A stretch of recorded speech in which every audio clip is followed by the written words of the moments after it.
How's it going, beautiful people of Instagram? This is Jose Trujillo. I'm here in the studio doing all kinds of fun stuff. Doing some work. I don't want to bore you with work, but why not, huh? Yeah. My wife helping me, or I'm helping her. It's the other way around. Yeah, pretty much. I'm like helping me. Keeping it real here. I'm actually doing the helping. Dude, guys, these are so handy. Cutting boards. Huh, honey? Mm-hmm. So either one of these? Yeah. Me gusta primero. So guys, I wanted to touch on something really quick here. I was thinking about, what was I talking to you about? About trolls? Yeah, just like when you have really angry people message you. Yeah. And I was telling you, like when you find time, because you made a comment, you said, I find it really interesting that they put so much effort and energy in being that angry at me. Yeah. Right? And I was telling you, don't forget that there were times when you and I would always find reasons to be negative or be upset, and how draining that is. And it makes it almost impossible to perform, to work on your dream, on your goal, because you're so upset and actually like sidetracked from yourself and your goal and what it is that you're supposed to be working on. It's sad. It's sad. It's sad that we can spend energy on that. I think that the amount of energy spent on that could very well be spent on making some angry abstract paintings. Making some angry abstract paintings. Yeah, that would.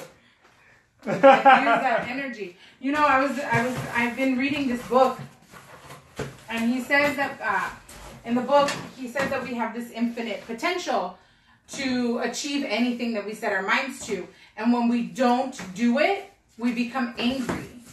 And negative. And he says that because the body has to release that energy. Oh, right? yeah, that makes sense. What's the name of the book again? Which one is it? Is it the brakes, or which one is it? It's not releasing your brakes. It's by who? What author? Psycho-Cybernetics. Psycho-Cybernetics. By Maxwell Maltz. Oh, there you go. And he said that we have that every day we're given energy to work on our goals, on our dreams, on our purpose, right? Right. And he says that when you don't, it has to come out in some way. And the strongest form of energy is anger.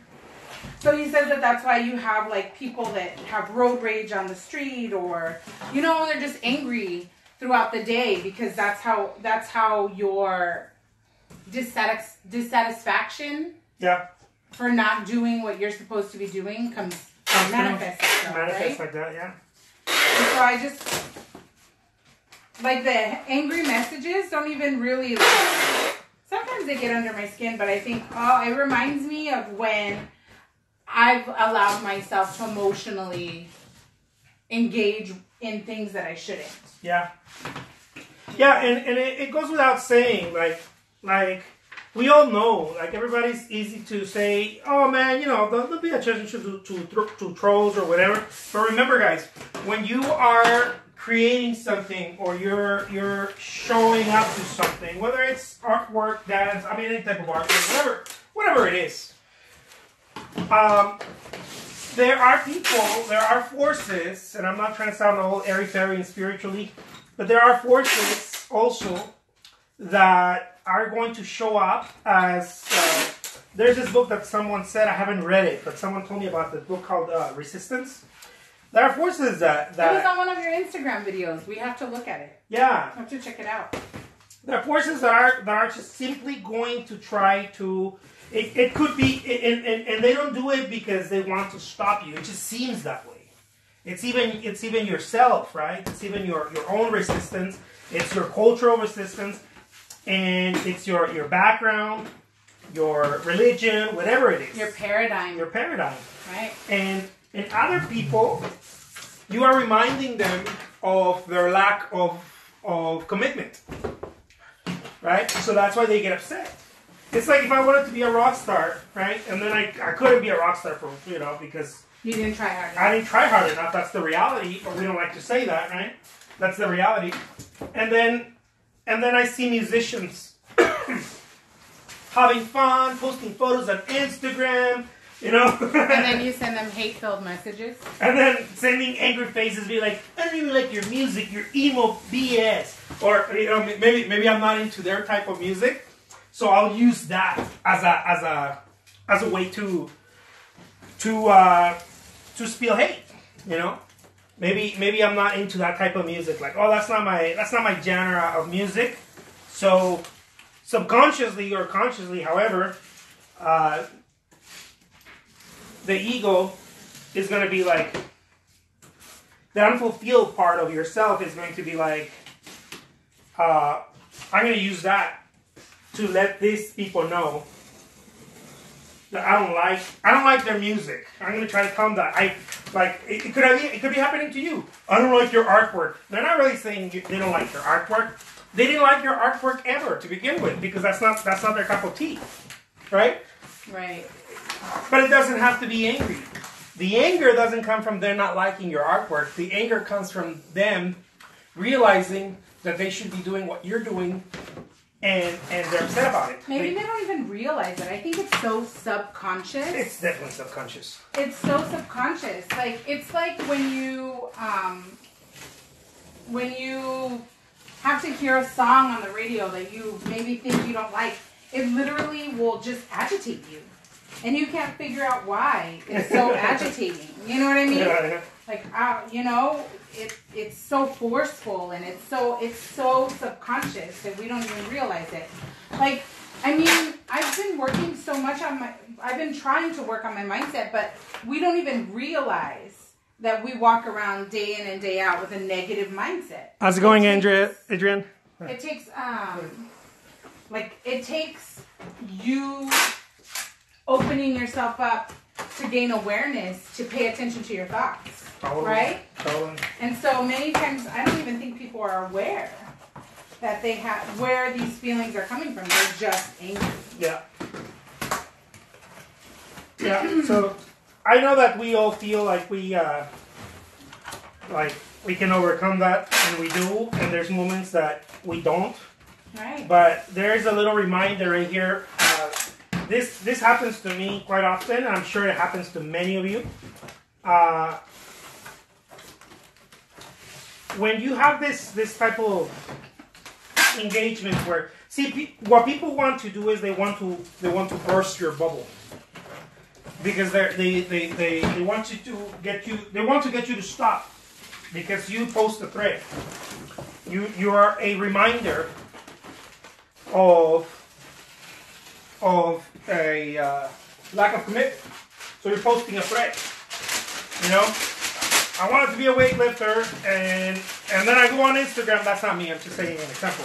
I go on Instagram and I see all this, guys and girls, and all these people with this awesome bods, and then I'm gonna be like, I hate their hairdo. That guy looks like a butt. But it has nothing to do with that. It's reminding me of my lack of commitment. So, and what's interesting is, like, let's do this for example, though, too. Right. Because you are talking about lack of commitment, but it's funny how people will show up in different ways. Like, for example, the man who writes you every day to tell you that you're fat. Oh yeah, I have a troll that writes me without what is it? Without fail. Without fail every day to remind me that I'm fat. They tell you that you're fat, right? And you think to yourself, like, I'm just chubby, like Carpenter.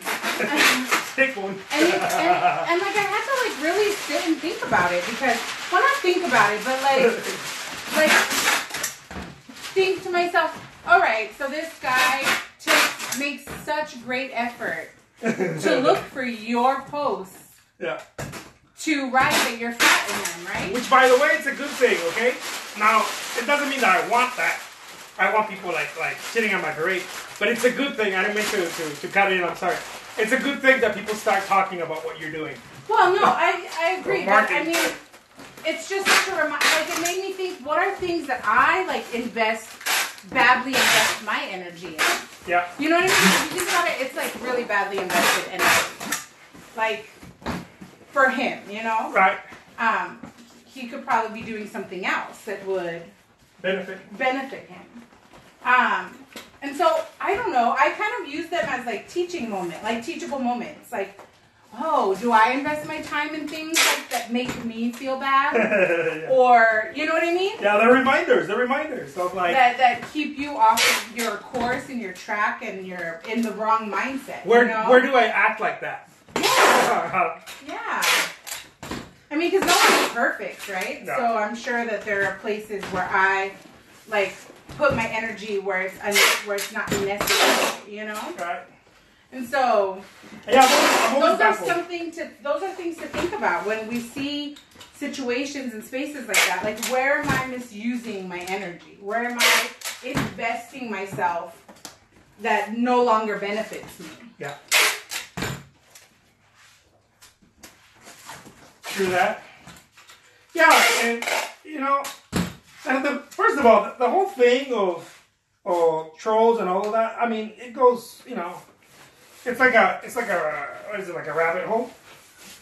Like, there's so much about it, right? There's probably you don't have to be a psychologist to figure that one out. It'll right? be interesting to see when they have enough data, the books written on like the psychology of why we behave in certain ways online or whatever, you know? Yeah, I'm sure there's something. I'm sure there's some studies already out there. No? We've been at it for a few years already. But yeah, like some hard data. Yeah, it's fascinating. But you know, it's part of it, and it's another reminder. There's a lot of people that don't want to become public. They say, I don't like talking about my artwork, or I don't know how to talk about my artwork, or do they do it because they don't want to face the ridicule? That's where I'm going. Oh. I think that's really what it is. I think not every single person, but I mean, I'm willing to bet the majority of people don't want to be told they're fat. Was that a big fear of yours, and how did you overcome it? For people that are listening, yeah, that was totally. They're like, how did you overcome it, right? That was totally a big fear of mine with my artwork. I didn't want people telling me, nobody wants that. I don't want people telling me, your artwork sucks, you know? I didn't want anybody telling me that. Because every time that I was around someone and they would criticize it, you know, I wasn't used to it. And so it felt like a personal attack because I'm attached to my artwork, right? Right. Psychologically, we become attached to it, right? We identify with it. So the way that I overcome that was just there was no magic pill. It was just little by little, just showing up, and then just taking the hits, taking the punches. Right. You know, like someone said something, and I was like, oh man, like someone told me that I'm not doing it right, or that I'm, you know, whatever, right? That there's people that are. The funny thing is that that's where the gold is, though. A lot of people don't want to show up, and they don't want to be seen. They'd rather not be seen at all if they're not going to be looked at perfectly or like an expert. So they'd rather just not be seen at all. And one of the things that I've learned is that where you fear is usually where your gold is. And I'm not talking about gold like monetary gold. I'm talking about where your price is, you know, where you grow, where... Here you go. Here's one thing. Thank you. Where you grow, where good things happen to you is in your uncomfortable places. Right. And an uncomfortable place is showing up online and saying to the trolls, here I am, come and get me. Yeah. And nobody likes that, right? I mean, who's gonna be okay with that? Right. Nobody. But that's where you grow. You know, unless you put yourself in those situations, you won't grow. Right. So I don't think that there's really a right way of doing it. I think you just do it, and you just start becoming. I don't know if that resilience is the word, or you start becoming stronger. Or immune to it. Or your mindset becomes so positive, and you start believing in yourself so much that they're just kind of static in the background, right? Yeah, a lot of people say that they brush them off and it goes away. I'm sure it does after a while. But what I've experienced is that is that you become more, your commitment becomes more intense. So that's why they quiet down. It's not that they quiet down. You become louder in your commitment. Yeah. You know, you become much more present, much more louder, and much more. Your commitment becomes like intensified. Right. So then, you know, because now you're like a lion. I heard this from a mentor, and it didn't make sense until I started doing it. By my 100th video, it started to make sense.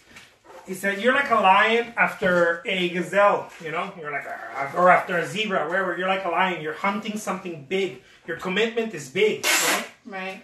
And you see a little rodent, and you'll run after it if your commitment is not big. Right. If you're a little, I don't know, a little lion, and you see a rodent, if you go after a rodent, another rodent is going to, it's going to, you know what I mean? Am I making any sense? Yeah, totally. Like, your commitment's little, you go after a little animal, your commitment's little. And then you go bigger and bigger and bigger. Right, but as if you see become more proficient. Exactly, but if you see a little mice, because your commitment's so little, chasing after the mice is just as good because your commitment's little.